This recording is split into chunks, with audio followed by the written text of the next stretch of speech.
सभी को राम राम, सभी को नमस्कार। आपके अपने YouTube channel Rajasthan GK study के NN पर आपका स्वागत और हार्दिक अभिनंदन है। आशा और उम्मीद है कि आप सभी अच्छे होंगे, मस्त होंगे और अपनी तैयारी में आप लगातार व्यस्त होंगे। तो यहाँ पर आपको इम्पोर्टेंट थ्योरी के इम्पोर्टेंट फैक्ट बताए जा रहे हैं, geography, art of culture and history से। ठीक है, तो आपको यहाँ पर तरीके बताए जा सकते हैं कि किस प्रकार से आपको तैयारी करनी है। बाकी तैयारी तो आपको ही करनी पड़ेगी, मेहनत आपको ही करनी पड़ेगी। ठीक है, और संघर्ष जितना कठिन होगा, जीत उतनी ही शानदार होगी। इसके अलावा कोशिश करने वालों की हार कभी नहीं होती है। तो देख लेते हैं, आज का हमारा टॉपिक है गणेश्वर सभ्यता। ठीक है, और यहाँ से भी आपको वही टेक्स्ट करवाए जाएंगे जहाँ से एग्जाम में कई बार क्वेश्चन पूछे जाते हैं, रिपीट होते हैं। ठीक है, तो क्लास स्टार्ट करने से पहले आप सभी से रिक्वेस्ट है कि फटाफट क्लास के साथ जुड़ जाइए और एक बार दबा के क्लास को शेयर कर दीजिए। तो देख लेते हैं गणेश्वर सभ्यता। गणेश्वर जो सभ्यता है, ये सभ्यता कहाँ पर है या फिर किस नदी पर है ये सभ्यता, या फिर गणेश्वर जो सभ्यता है ये कैसी सभ्यता है। ठीक है, या फिर गणेश्वर जो सभ्यता है इसका समय भी आपसे पूछा जा सकता है, या फिर इसकी खोज किसके द्वारा की गई थी, या फिर उत्खननकर्ता का नाम भी आपसे पूछा जा सकता है। ठीक है, तो देख लेते हैं सबसे पहले जो गणेश्वर सभ्यता है ये कहाँ पर है, कौन से जिले में है गणेश्वर सभ्यता, सीकर में है। कौन सी नदी पर है, तो कांतली नदी पर है। और कैसी सभ्यता है गणेश्वर सभ्यता, तो ताम्रयुगीन। कैसी सभ्यता है, ताम्रयुगीन सभ्यता। इसका समय क्या माना गया है, तो 2800 ईसा पूर्व। इसके अलावा इसकी जो खोज है गणेश्वर सभ्यता की खोज, तो 1972 में रतन चंद्र अग्रवाल के द्वारा की गई थी। और इसका जो उत्खनन करता है ये है विजय कुमार, जिनके द्वारा उत्खनन किया गया था 1977-78 में। तो देख लेते हैं सबसे पहले कहाँ पर है सभ्यता, सीकर में। कौन सी नदी पर है, कांतली नदी पर। इसके अलावा कैसी सभ्यता है ये, ताम्रयुगीन सभ्यता। क्वेश्चन बनाकर दिया जा सकता है कि गणेश्वर सभ्यता कैसी सभ्यता है, तो आपको ध्यान में रखना है ताम्रयुगीन सभ्यता है। या फिर इसका समय क्या माना गया है गणेश्वर सभ्यता का समय, तो 2800 ईसा पूर्व इसका समय माना गया है। या फिर इसका जो उत्खनन है, सॉरी जो इसकी खोज है गणेश्वर सभ्यता की जो खोज है वे किसके द्वारा की गई थी, 1972 में रतन चंद्र अग्रवाल के द्वारा। ठीक है, यहाँ तक क्लियर। या फिर उत्खननकर्ता कौन है, विजय कुमार। इसके जो उत्खननकर्ता हैं वे हैं विजय कुमार। और उत्खनन कब किया गया था, 1977-78 ईस्वी में। ठीक है, यहाँ तक क्लियर। इसके अलावा देख लेते हैं गणेश्वर सभ्यता से क्या क्या साक्ष्य और अवशेष प्राप्त किए गए हैं। बताइए, गणेश्वर सभ्यता से कोई दो साक्ष्य और अवशेषों के नाम बता दीजिए आप, जो कि गणेश्वर सभ्यता से प्राप्त किए गए हैं। एक तो यहाँ से क्या प्राप्त किया गया है गणेश्वर सभ्यता से, कि पत्थरों से निर्मित बांध और मकानों के अवशेष। क्वेश्चन बनाकर दिया जा सकता है कि पत्थरों से निर्मित बांध और मकानों के अवशेष कौन सी सभ्यता से प्राप्त किए गए हैं, तो गणेश्वर सभ्यता। पत्थरों से निर्मित बांध एवं मकान के अवशेष किस सभ्यता से प्राप्त किए गए हैं, गणेश्वर सभ्यता से। इसके अलावा मछली पकड़ने का कांटा क्या प्राप्त किया गया है, मछली पकड़ने का कांटा, ये भी इसी सभ्यता से प्राप्त किया गया है। इसके अलावा और क्या प्राप्त किया गया है, बताइए, तांबे के उपकरण क्या प्राप्त किए गए हैं, तांबे के उपकरण। ठीक है, या फिर तांबे की कुल्हाड़ी और बाणाग्र,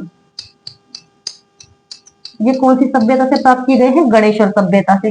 इसके अलावा और बताइए गणेश्वर सभ्यता से क्या प्राप्त किए गए हैं, 6 प्रकार के मृद भांड। क्वेश्चन बनाकर दिया जा सकता है कि 6 प्रकार के मृद भांड कहां से प्राप्त किए गए हैं, 6 प्रकार के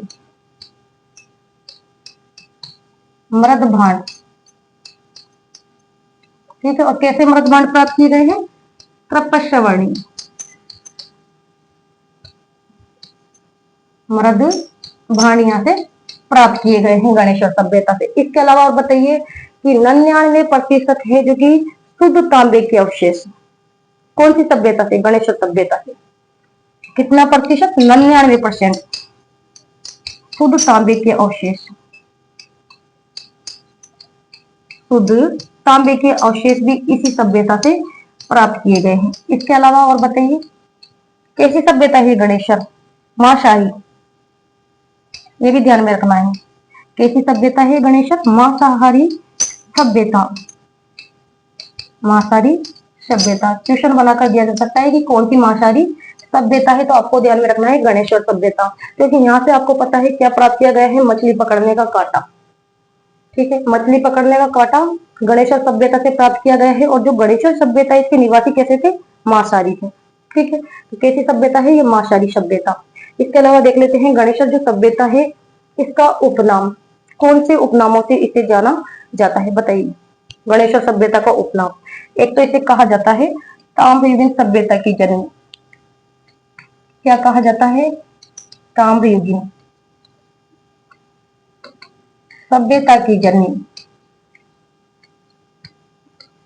सभ्यता की जननी। या फिर कहा जाता है इसे पुरातत्व का पुष्कर। क्या कहा जाता है? पुरातत्व का पुष्कर। कौन सी सभ्यता को कहा जाता है? क्वेश्चन बनाकर दिया जाता है कि पुरातत्व का पुष्कर कौन सी सभ्यता को कहा जाता है, या फिर ताम्रयुगीन सभ्यता की जननी किस सभ्यता को कहा जाता है? तो वो है गणेशर सभ्यता। ठीक है, और नोट करने वाली बात यह है जो गणेशर सभ्यता है इसमें नोट करने वाली दो चीजें हैं। गणेशर सभ्यता से कौन सी बातें हैं? दो।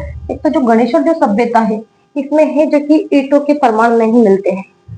गणेशर जो सभ्यता है ये एक ऐसी सभ्यता है जिसमें ईंटों के प्रमाण नहीं मिलते हैं। ठीक है, ईंटों के प्रमाण इस सभ्यता में नहीं मिलते हैं। क्वेश्चन बनाकर दिया जा सकता है आपको यहाँ से कि ऐसी कौन सी सभ्यता है जिसमें ईंटों के प्रमाण नहीं मिलते हैं। ठीक है, या फिर गणेशर जो सभ्यता है इसे तांबे की आपूर्ति कहाँ से होती है? इस प्रकार से भी बनाकर आपको दिया जा सकता है कि गणेशर जो सभ्यता है इसको तांबे की आपूर्ति कहाँ से होती है? गणेशर सभ्यता को तांबे की आपूर्ति कहाँ से होती है? कोल्हण। ठीक है, कोल्हण। ये आपको ध्यान में रखना है। इसकी दो चीजें हैं नोट करने वाली। एक तो जो गणेशर सभ्यता है इससे ईंटों के प्रमाण बिल्कुल भी नहीं मिलते हैं, और दूसरी बात है गणेशर सभ्यता की जो तांबे की आपूर्ति वो कहाँ से होती है? कोल्हण से होती है। ठीक है, तो इससे रिलेटिव कुछ क्वेश्चन है वो भी हम देख लेते हैं जो आज तक एग्जाम में पूछे गए हैं या फिर बनकर आ सकते हैं यहाँ से क्वेश्चन। तो बताइए क्वेश्चन नंबर 1 का राइट आंसर क्या करने वाले हो कि गणेशर सभ्यता किस नदी के किनारे स्थित है? फटाफट आंसर दीजिए। गणेशर सभ्यता किस नदी के किनारे स्थित है? कहाँ पर है गणेशर सभ्यता? अभी हमने पढ़ा था सीकर में है। कौन सी नदी पर है? तो कांठली नदी पर। ठीक है, राइट आंसर हमारा क्या हो जाएगा? D option. आयर नदी पर तो कौन सी सभ्यता बसी हुई है? बताइए कि जो आयर नदी है इस पर कौन सी सभ्यता है? आहड़ सभ्यता। और जो ये आहड़ सभ्यता है ये कहाँ पर है ये भी बताइए आप मुझे। आहड़ सभ्यता कहाँ पर है ये? उदयपुर में। किस नदी पर है? आयर नदी। चाहे तो आयर नदी बोल सकते हैं या फिर बोल सकते हैं बेड़क नदी, एक ही बात है। इसके अलावा जो कि बनास नदी पर कौन सी सभ्यता बसी पड़ी हुई है? नाम बताइए सभ्यता का। कौन सी सभ्यता है बनास नदी पर? तो आपको ध्यान में रखना है गिलुंड सभ्यता। और जो ये गिलुंड सभ्यता है ये कहाँ पर है? कौन से जिले में है? तो राजसमंद। कहाँ पर है? राजसमंद जिले में। ठीक है, किस नदी पर है? बनास नदी पर बसी है। इसके अलावा जो कोठारी नदी है, जो कोठारी नदी है इस पर कौन सी सभ्यता है? क्वेश्चन बनकर आ सकता है। इसी प्रकार से तो क्वेश्चनों को घुमा फिरा कर दिया जाता है कि कोठारी नदी पर कौन सी सभ्यता है, उस सभ्यता का नाम आप मुझे बताइए। बागोर सभ्यता। और जो ये बागोर सभ्यता है ये कहाँ पर है? बागोर सभ्यता ये कहाँ पर है? कहाँ पर है? भीलवाड़ा में। और जो बागोर सभ्यता है वे भीलवाड़ा में है। और कौन सी नदी पर है? तो कोठारी नदी पर। और जबकि जो गणेशर सभ्यता है वे है कांतली नदी पर। गणेश्वर जो सभ्यता है ये है सीकर कांतली नदी पर। कैसी सभ्यता है? ताम्रयुगीन सभ्यता। यहाँ राइट आंसर हमारा क्या हो जाएगा? D option. इसके अलावा बताइए क्वेश्चन नंबर 2 क्या पूछा गया है कि गणेश्वर सभ्यता किस काल से संबंधित है? 4 ऑप्शन है आपके पास। बताइए कौन से काल से संबंधित है ये गणेश्वर सभ्यता? 4 ऑप्शन दे दिए गए आपको यहाँ पर, फटाफट आंसर दो कि गणेश्वर सभ्यता किस काल से संबंधित है। अभी बताया था मैंने आपको गणेश्वर सभ्यता कैसी सभ्यता है? ताम्रयुगीन सभ्यता। ठीक है, तो ताम्र कांस्य युग से संबंधित सभ्यता है ये। ठीक है, ना तो लोहा युग से इसका संबंध है, ना ही हड़प्पा काल से, और ना ही पूरा पाषाण काल से इसका संबंध है। गणेश्वर जो सभ्यता है कैसी सभ्यता है? ताम्रयुगीन सभ्यता। ठीक, राइट आंसर यहाँ पर हो जाएगा बी ऑप्शन। इसके अलावा देख लेते हैं क्वेश्चन नंबर 3। बताइए ध्यानपूर्वक पढ़ो पहले तो। क्या पूछा गया है कि प्रागैतिहासिक काल में प्रचुर ताम्र भंडार कहाँ पाया जाता है? अभी कहा था मैंने आपको कि ताम्रयुगीन सभ्यता की जननी किसे कहा जाता है। तो यहाँ पर क्या पूछा है? थोड़ी सी लैंग्वेज ही तो चेंज की है, सोचने के तरीके में थोड़ा सा परिवर्तन ही तो किया गया है कि प्रागैतिहासिक काल में है जो कि प्रचुर ताम्र भंडार कहाँ पाया जाता है? गणेश्वर सभ्यता से। कहा से? गणेश्वर सभ्यता से। लेकिन जो गणेश्वर सभ्यता है इसे कहा जाता है क्या? ताम्रयुगीन सभ्यता की जननी। जननी कहा जाता है इसे, ताम्रयुगीन सभ्यता की जननी। तो प्रचुर मात्रा में यहाँ पर क्या पाया जाता है? तांबा। ठीक है, तो राइट आंसर हमारा क्या हो जाएगा यहाँ पर? A option. कि प्रागैतिहासिक काल में प्रचुर ताम्र भंडार कहाँ पाया जाता है? तो गणेश्वर सभ्यता से। और गणेश्वर जो सभ्यता है ये कौन से जिले में है? तो सीकर में है। जबकि जो कालीबंगा सभ्यता है आप सभी जानते हैं हनुमानगढ़ में है, गग्गर नदी पर है। ठीक है, इसके अलावा देख लेते हैं नेक्स्ट क्वेश्चन। क्वेश्चन नंबर 4 बताइए फटाफट कि गणेश्वर सभ्यता का उत्खनन किसके निर्देशन में हुआ? 4 ऑप्शन से क्या पूछा है कि गणेश्वर सभ्यता का उत्खनन किसके निर्देशन में हुआ? तो गणेश्वर जो सभ्यता है इसकी खोज तो आप सभी जानते हैं 1972 में रतन चंद्र अग्रवाल के द्वारा की गई थी। ठीक है, लेकिन उत्खनन है जो कि किसके निर्देशन में हुआ था? उत्खननकर्ता का नाम तो अभी आपको बताया था मैंने, विजय कुमार, जिनके द्वारा 1977-78 में उत्खनन किया गया था। लेकिन किसके निर्देशन में हुआ था? वो रतन चंद्र अग्रवाल के निर्देशन में। यहाँ राइट आंसर हमारा डी ऑप्शन हो जाएगा। जबकि जो अमलानंद घोष थे इनके द्वारा तो कालीबंगा सभ्यता की क्या की गई थी? खोज की गई थी 1952 में। ठीक है, या फिर एडी जो साकलिया है ये आहट सभ्यता का पुनः उत्खनन करता है। ठीक है, और वी एन मिश्र यानी बागोर जो सभ्यता है वो जो भीलवाड़ा में है उसकी खोज किसके द्वारा की गई थी? वी एन मिश्र के द्वारा।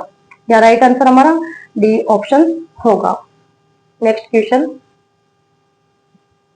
क्वेश्चन नंबर देखते हैं भाई 5। बताइए कि सीकर जिले के नीमका थाना में कांतली नदी के उद्गम पर खोजा गया ताम्र संस्कृति का महत्वपूर्ण स्थल कौन सा है? कांतली नदी के उद्गम पर पूछ रहा है, तो सिंपल सी बात है, कौन सा करोगे अब कि कांतली नदी के उद्गम पर खोजा गया ताम्र संस्कृति का महत्वपूर्ण स्थल कौन सी सभ्यता है? गणेश्वर सभ्यता है। गणेश्वर सभ्यता आप सभी जानते हैं कहा है? सीकर में है, कांतली नदी पर है। तो यही तो पूछ रहा है वो कांतली नदी के उद्गम पर खोजा गया ताम्र संस्कृति का महत्वपूर्ण स्थल कौन सा है? गणेश्वर। ठीक है, यहाँ तक क्लियर।